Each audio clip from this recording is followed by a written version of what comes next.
लीलत हजरत आदम अलैहिस्सलाम की पहली बीवी। असल हकीकत देख लें। बिस्मिल्लाहिर्रहमानिर्रहीम। अस्सलामु अलैकुम। नाजरीन, बचपन से हम सब यही सुनते आए हैं कि हजरत आदम अलैहिस्सलाम की पहली और वाहिद बीवी सिर्फ अम्मा हवा अलैहिस्सलाम ही थीं। लेकिन जरा रुकिए, मौजूदा दौर में यहूदियों के बड़े बड़े उलमा और मुहक्किकीन सोशल मीडिया पर एक बिल्कुल मुख्तलिफ दावा करते नजर आते हैं। उनका कहना है कि हजरत हवा से पहले भी हजरत आदम अलैहिस्सलाम की एक और बीवी मौजूद थीं, जिनका नाम था लीलत। सोचिए जरा, सारी जिंदगी हम यही समझते रहे कि हजरत आदम अलैहिस्सलाम की पहली ज़ौजा सिर्फ हजरत हवा अलैहिस्सलाम थीं। लेकिन आज दुनिया के सामने यह नजरिया खुल कर आ गया है कि हजरत हवा से पहले भी हजरत आदम अलैहिस्सलाम की एक बीवी थीं, जिन्हें यहूदी रवायात में लीलत कहा गया है। अब सवाल ये पैदा होता है, क्या यह हकीकत है या सिर्फ एक कहानी? क्या वाकई हजरत आदम अलैहिस्सलाम की कोई और बीवी भी थी जो हजरत हवा से भी पहले पैदा की गईं? और आखिर यहूदी रवायात इस बारे में क्या कहती हैं? तो नाजरीन, आज की इस वीडियो में हम इसी हवाले से असल हकायक आपको बताएंगे, बल्कि हजरत आदम अलैहिस्सलाम की पहली बीवी लीलत का भी तारीखी पसे मंजर आप वीडियो में जानेंगे। और सबसे बढ़कर ये कि मजहब इस्लाम इस बारे में क्या मौक़िफ़ रखता है और हमें इससे क्या सबक मिलता है। लेकिन नाजरीन, आप सबसे बस एक गुजारिश है, कोई भी फैसला करने या कमेंट करने से पहले इस वीडियो को आखिर तक ज़रूर देखिएगा, क्योंकि आगे बहुत कुछ ऐसा होने वाला है जो शायद आपने पहले कभी ना सुना हो। तो चलें आगाज़ करते हैं ये देखने के लिए कि लीलत कौन थी और ये किस्सा कहाँ से निकला। नाजरीन, यहूदी मजहबी किताब तलमूद में एक हैरान कुन किस्सा मिलता है। यहूदी किताब तलमूद के मुताबिक अल्लाह ताला ने सबसे पहले ज़मीन से ली गई मिट्टी से हज़रत आदम अलैहिस्सलाम की तख्लीक फरमाई और फिर इसी लम्हे इसी मिट्टी से एक औरत को भी पैदा किया गया, जिसे आदम अलैहिस्सलाम की अहम ज़ात और साथी बनाया गया। यही औरत थी लीलत। कहा जाता है कि लीलत को हज़रत आदम अलैहिस्सलाम का दिल बहलाने और खिदमत के लिए पैदा किया गया था। लेकिन इब्तदा ही से इन दोनों के दरमियान इख्तलाफात जन्म लेने लगे। आदम अलैहिस्सलाम चाहते थे कि वो अपनी बर्तरी के मुताबिक लीलत पर हाकम रहें, लेकिन लीलत का मौक़िफ़ बिल्कुल मुख्तलिफ था। उसका कहना था, हम दोनों एक ही मिट्टी से बनाए गए हैं, इसलिए हम बराबर हैं, मैं हरगिज़ नीचे नहीं रहूंगी। ये इख्तलाफ सिर्फ बातों तक महदूद न रहा, बल्कि एक संगीन झगड़े में बदल गया। यहूदी रवायात के मुताबिक आदम अलैहिस्सलाम और लीलत के दरमियान बराबरी की ये लड़ाई इतनी शिद्दत इख्तियार कर गई कि इकट्ठे रहना नामुमकिन हो गया। और फिर एक दिन लीलत ने कुछ खुफिया अल्फाज या इस्माए इलाही का विर्द किया और अचानक बाग़े अदन से परवाज करके गायब हो गई। हज़रत आदम अलैहिस्सलाम इस वाक़े से गमगीन हो गए। उन्होंने आजिज़ी के साथ अपने खालिक के हजूर हाथ उठाए और दुआ की, ए कायनात के बादशाह, वो औरत जो आपने मेरे दिल के सुकून और राहत के लिए अता की थी, मुझे छोड़कर भाग गई है। यहूदी तलमूद में लिखा है कि इस दुआ के बाद अल्लाह ताला ने फ़ौरन 3 फरिश्तों को भेजा, सीनोए, सांसीनोए और सीमन गिलोफ। उनका मिशन ये था कि लीलत को ढूंढ कर वापस लाएं और साथ ही ये भी हुक्म दिया, अगर लीलत वापस आ गई तो उसकी पैदाइश का मकसद पूरा होगा, लेकिन अगर उसने इनकार किया तो बतौर सज़ा उसके 100 बच्चे रोज़ाना मार दिए जाएंगे। यूं नाजरीन, यहूदी रिवायात के मुताबिक लीलत का असल किस्सा शुरू होता है एक ऐसी औरत जिसने आदम की अताअत से इनकार किया और फिर एक ऐसी सज़ा की जद में आ गई जिसका तसव्वुर भी लर्जा देने वाला है। नाजरीन, यहूदी रिवायात में आता है कि जब तीनों फरिश्ते लीलत को तलाश करते हुए निकले तो उन्होंने उसे एक खौफनाक मंजर के बीच पाया। वो एक गहरे समंदर के दरमियान तैर रही थी, वही समंदर जिसमें कदीम ज़माने में फ़िरौन और उसका लश्कर डूबा था। फरिश्तों ने लीलत को अल्लाह का हुक्म सुनाया और कहा, हम तुम्हें वापस बाग़े अदन ले जाने के लिए आए हैं। लेकिन लीलत ने सख्ती से इनकार कर दिया। जब फरिश्तों ने उसे धमकी दी कि अगर तुमने अतात ना की तो समंदर में डबो दिया जाएगा, तब लीलत ने एक लर्ज़ा खेज़ ऐलान किया। उसने कहा, मुझे छोड़ दो, मेरा मकसद ही ये है कि मैं नौज़ायदा बच्चों को नुकसान पहुँचाऊँ। अगर बच्चा लड़का हुआ तो मैं 8 दिन तक उस पर गालिब रहूँगी, और अगर लड़की हुई तो 20 दिन तक। ये सुनकर फरिश्तों ने फिर भी इसरार किया कि वो वापस चले, लेकिन लीलत ने इनकार करते हुए अल्लाह की कसम दी और एक मुआहिदा पेश किया। उसने कहा, मैं वादा करती हूँ कि जिन बच्चों के गले में तुम तीनों फरिश्तों के नाम का तावीज़ होगा, मैं उन्हें हरगिज़ नुकसान नहीं पहुँचाऊँगी, اور میں اس سزا پر بھی راضی ہوں کہ میرے 100 بچے ہر روز مار دیے جائیں۔ یوں یہ معاہدہ طے پا گیا۔ لیلت اپنی بغاوت پر قائم رہی اور روزانہ اس کے 100 بچے ہلاک ہونے لگے۔ یہودی روایات کے مطابق جب فرشتے خالی ہاتھ واپس لوٹے تو اللہ تعالیٰ نے آدم علیہ السلام کی پسلی سے حضرت حوا علیہ السلام کو پیدا فرمایا۔ یوں آدم اور حوا جنت میں ایک ساتھ خوشی سے رہنے لگے۔ اسی طرح ناظرین، کچھ یہودی علماء تلمود کی تشریح ایک اور انداز میں بھی کرتے ہیں۔ ان کے مطابق ابتدا میں اللہ تعالیٰ نے آدم کو ایک منفرد شکل میں پیدا کیا۔ آدم کے وجود کے 2 رخ تھے، ایک طرف مرد کا چہرہ اور جسم اور دوسری طرف عورت کا جسم، یعنی دونوں اکٹھے جڑے ہوئے تھے۔ بعد میں جب چلنے پھرنے اور زندگی گزارنے میں مشکل پیش آئی تو ان دونوں کو الگ کر دیا گیا۔ یوں آدم اور لیلت 2 الگ وجود بن گئے اور میاں بیوی کی شکل اختیار کر گئے۔ لیکن کہانی یہیں ختم نہیں ہوتی۔ کچھ اور روایات کے مطابق لیلت نے ایک آرچ اینجل یعنی فرشتوں کے سردار کے ساتھ ہم بستری کی تھی۔ اسی گناہ کی پاداش میں اسے ہمیشہ کے لیے جنت سے نکال دیا گیا۔ یہ آرچ اینجل ابراہیمی مذاہب میں میکائیل کے نام سے بھی پہچانا جاتا ہے، جس کا ذکر نئے عہد نامے نیو ٹیسٹامنٹ میں 2 مرتبہ آیا ہے۔ اب ذرا سوچئے، وہی لیلت جسے کبھی آدم کی بیوی کہا گیا، بعد کی روایات میں ایک بدروح کی شکل اختیار کر گئی، ایک ایسی خوفناک ہستی جو رات کے اندھیروں میں جنسی خواہش کے ساتھ انسانوں پر حملہ آور ہوتی تھی۔ کہا جاتا ہے کہ وہ اندھیرے میں معصوم بچوں کو چرا لیتی ہے یا پھر انہیں قتل کر دیتی ہے۔ اس وجہ سے کئی لوگ اسے بچے کھانے والی بلا بھی کہتے ہیں۔ ناظرین، کچھ قدیم روایات لیلت کو اتنی طاقتور اور پر اسرار ہستی کے طور پر بیان کرتی ہیں کہ وہ چاہے تو کسی عورت کا روپ دھار سکتی ہے اور پھر اس عورت کے شوہر کے ساتھ ہم بستری کر کے ایک بچہ پیدا کر لیتی ہے۔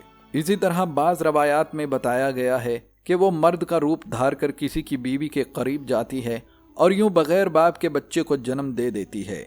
لیکن یاد رکھیے، لیلت کو وہ بچے بالکل پسند نہیں آتے تھے جو میاں بیوی کے جائز رشتے سے پیدا ہوتے تھے۔ کہا جاتا ہے کہ وہ موقع ملتے ہی ان معصوم بچوں کو قتل کر ڈالتی تھی۔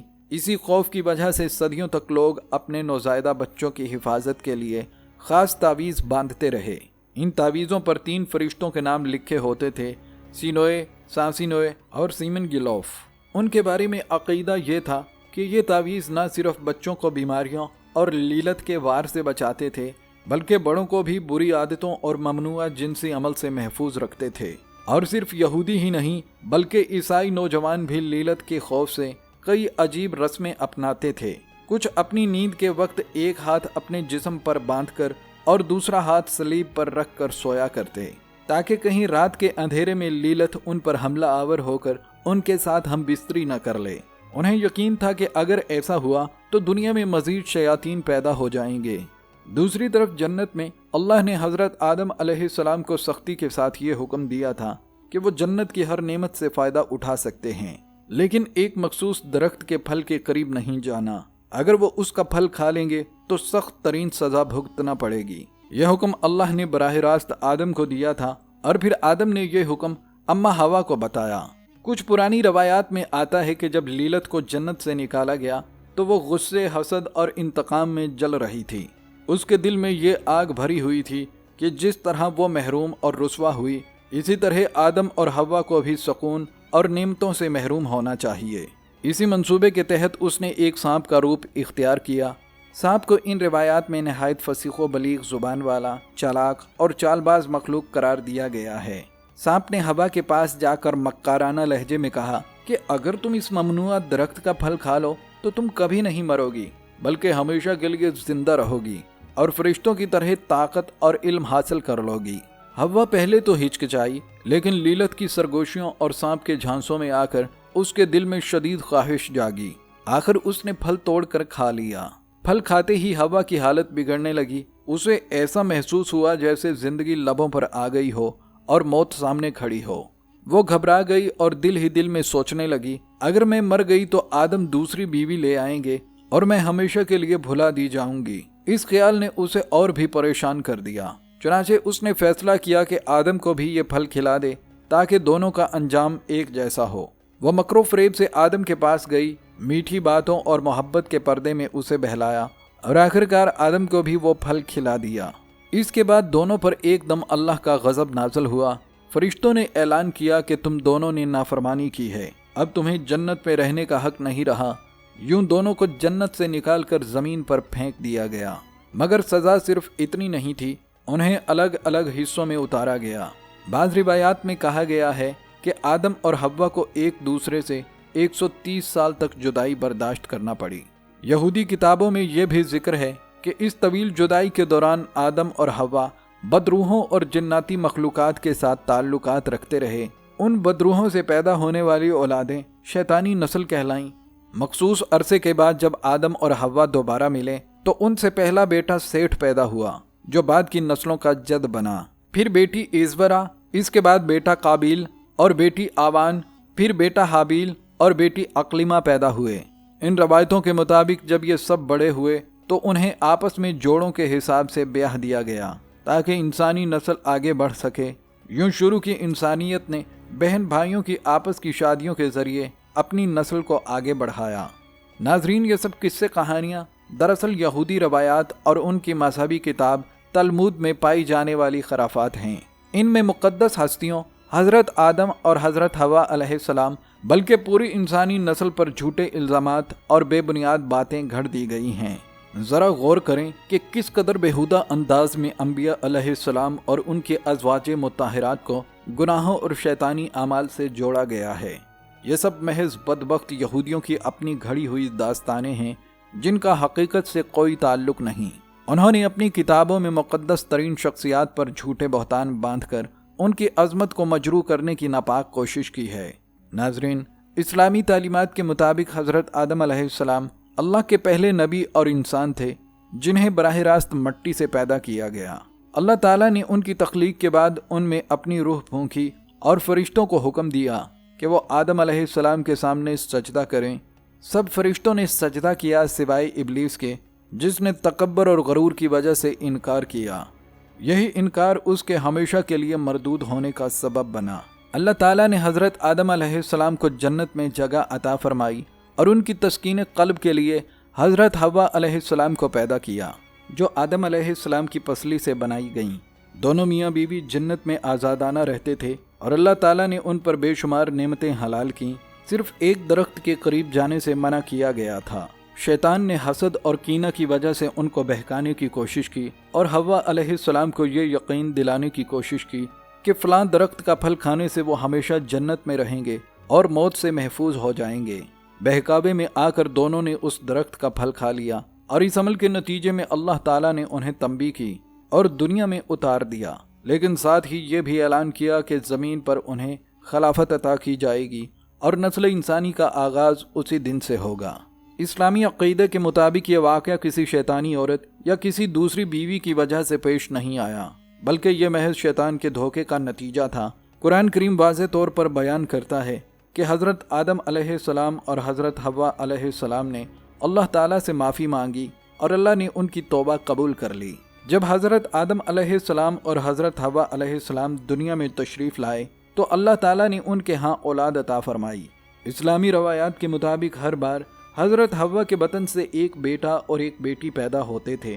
حضرت آدم علیہ السلام کے بیٹوں میں سب سے مشہور حابیل اور قابیل ہیں۔ اللہ تعالیٰ کے حکم کے مطابق حضرت آدم علیہ السلام چاہتے تھے کہ ان کی اولاد میں جوڑا جوڑا نکاح ہوں تاکہ نسل انسانی آگے بڑھے۔ اس زمانے میں شریعت یہی تھی کہ ایک حمل میں پیدا ہونے والی بیٹی کا نکاح دوسرے حمل میں پیدا ہونے والے بیٹے سے ہوتا۔ قابیل اس پر راضی نہ ہوا اور اپنی بہن کو خود نکاح میں لینے کا خواہش مند ہوا۔ اس پر اختلاف بڑھا تو حضرت آدم علیہ السلام نے اللہ کے حکم کے مطابق دونوں کو قربانی پیش کرنے کا کہا تاکہ فیصلہ ہو جائے۔ حابیل نے اپنی بہترین بکری قربانی کے لیے پیش کی جبکہ قابیل نے کھیتی کی ناقص پیداوار پیش کی۔ اللہ تعالیٰ نے حابیل کی قربانی قبول کر لی اور قابیل کی قربانی کو رد کر دیا۔ اس پر قابیل کے دل میں حسد پیدا ہوا اور اس نے حابیل کو قتل کر ڈالا۔ دوستو، یہ دنیا کی تاریخ کا پہلا قتل تھا۔ قرآن کریم میں اس واقعے کا ذکر سورۃ مائدہ کی آیت نمبر 27 تا 31 میں تفصیل سے موجود ہے۔ قابیل جب بھائی کو قتل کر کے حیران ہوا کہ لاش کو کیسے چھپائے تو اللہ تعالیٰ نے ایک کوا بھیجا جو زمین کورید رہا تھا تاکہ اسے دفنانے کا طریقہ سکھائے۔ قابیل نے کہا، افسوس، میں اس کوے جیسا بھی نہ ہو سکا کہ اپنے بھائی کی لاش کو چھپا دیتا۔ फिर उसने हाबील को दफन किया। इस तरह तदफीन का तरीका भी पहली बार इंसान ने सीखा। हाबील की शहादत के बाद अल्लाह ताला ने हज़रत आदम अलैहिस्सलाम को एक और बेटा अता फरमाया जिसका नाम शीश अलैहिस्सलाम था। इस्लामी रवायात में शीश अलैहिस्सलाम को नबी करार दिया गया और उन्हीं की औलाद से आगे अंबिया की मुक़द्दस नस्ल चली। हज़रत आदम अलैहिस्सलाम की औलाद में बेटियां भी पैदा हुईं और जोड़े बनाकर उनके निकाह किए गए ताकि नस्ल इंसानी आगे बढ़े। इस तरह इंसानियत की इब्तदा हुई और मुख्तलिफ कौमें वजूद में आईं।